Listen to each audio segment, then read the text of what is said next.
Solution. A homogeneous mixture of more than one substances, we call that solution. The substances which make up this solution, we call them components of solution. For example, if substance B, which is in the powder state, is added to the substance A, which is in the liquid state, it forms a mixture. This mixture is said to be homogeneous if at each point the percentage of one component, especially solute, remain the same.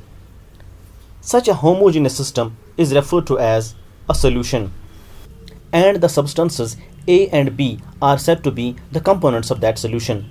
Now, depending upon the number of components of that solution, we have binary solution consisting of two components, we have ternary solution consisting of three components, or polynary solution, which means it contains more than three components.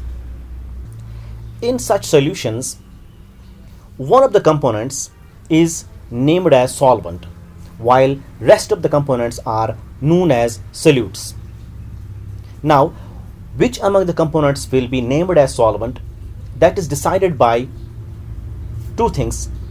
Number one is the substance or the component, if it's present in excess amount, that becomes a solvent, or if the amount of components is same, then the one having low boiling point or high vapor pressure will be called as a solvent.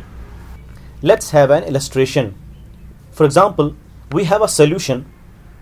It consists of two components, A and B. A is having a boiling point of 80 degrees Celsius, while B is having a boiling point of 120 degrees Celsius. Suppose A and B are present in equal amounts, so clearly we can say solvent is A, as it's having low boiling point. I hope you understand. Thank you.